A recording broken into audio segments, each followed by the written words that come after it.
en termes de démographie, est-ce que vous êtes en faveur de politiques qui visent à réguler la natalité, comme on a pu le voir en Chine, ce qui a été arrêté, dans les pays développés, en Europe notamment, en France? Alors je pense qu'il faut au moins commencer à en discuter. Aujourd'hui, la question de la population... C'est très rigolo parce qu'il y a... Enfin, je ne sais pas si c'est très rigolo, mais dans les années 70, il y a un livre qui était sorti qui s'appelait La bombe P. Et à ce moment, l'auteur du livre avait expliqué que la Terre allait devenir surpeuplée et que ça allait être très emmerdant. Et aujourd'hui, où la Terre est effectivement surpeuplée, c'est un débat qui est très peu présent aujourd'hui. C'est intéressant de voir que, je ne sais pas si c'est une réaction de déni. Bon. Alors, je pense que oui. Je pense qu'il faut en parler et je pense qu'il y a un certain nombre de choses. Alors, comme dans tous les sujets, il faut commencer par les trucs les plus faciles. Dit autrement, quand on essaye de commencer à infléchir une orientation, il faut commencer par les trucs les plus indolores. C'est quoi les trucs les plus indolores aujourd'hui? C'est essayer de changer les schémas culturels des gens qui ont beaucoup d'enfants pour qu'ils en aient un peu moins.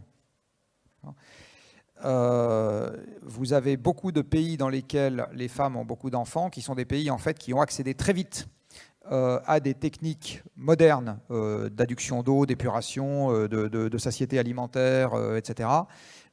Mais la démographie n'a pas suivi, c'est-à-dire qu'on a conservé un modèle culturel dans lequel on fait plein d'enfants pour se prémunir contre des problèmes qui aujourd'hui n'existent plus. Alors les problèmes qui aujourd'hui n'existent plus, c'est quoi? C'est la mortalité infantile. Avant, on faisait plein d'enfants parce qu'il y en avait plein qui mouraient, tout simplement. Et ensuite, l'absence de solidarité, c'est-à-dire qu'on faisait plein d'enfants en se disant « il y en a bien un qui va s'occuper de moi dans mes vieux jours ». Quand vous avez un système de solidarité organisé, typiquement les retraites, vous avez moins besoin de vous organiser votre système à vous, qui s'appelle faire des enfants. Donc dans ces pays-là, la France, comme tous les pays occidentaux, a un moyen d'action qui s'appelle l'aide au développement.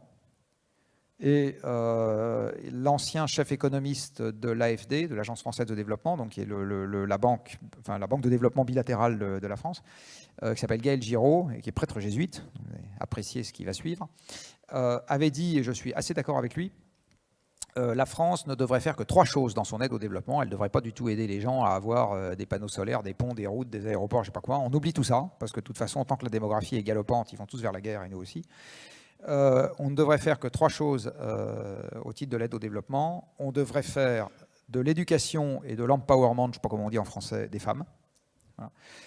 On devrait faire de l'accès aux moyens de contraception, alors qui évidemment pose des tas de problèmes culturels, etc., parce qu'il y a des tas d'endroits où on considère que c'est des choses qui ne se font pas.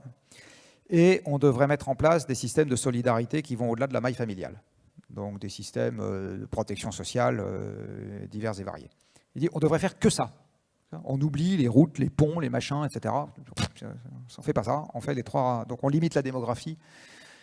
Et en France, et comme dans les autres pays occidentaux, on a aussi une discussion à avoir là-dessus. Alors vous vous rappelez que Rocard, enfin vous ne vous rappelez pas parce que vous n'avez pas connu Rocard, mais sauf quelques cheveux gris dans la salle, avait dit il y a à l'époque où il était Premier ministre, je crois, on ne peut pas accueillir toute la misère du monde en France. C'était une façon un peu violente. Toléré par quelqu'un qui était au Parti Socialiste, alors que si c'était Rassemblement National, ça ne serait pas toléré, de faire remarquer qu'il faut se poser la question de la limite quantitative des gens qui peuvent vivre en bonne harmonie quelque part. Et pour moi, ce n'est pas un débat qui est illégitime. Il ne faut pas le faire de manière haineuse, il ne faut pas le faire, etc. Mais je pense que c'est des questions qu'il faut se poser. Est-ce que, alors qu'on est 8 milliards sur Terre, il faut continuer à avoir un système fiscal nataliste en France? Ça se discute. Très clairement, ça se discute. Et donc moi j'aimerais bien qu'on en discute. Je ne suis pas sûr que tout le monde serait d'accord avec moi, je ne suis même pas sûr de savoir quel avis exactement j'aurais. Par contre je suis absolument certain qu'il faudrait en discuter. Ouais, du coup c'est à vous d'en discuter.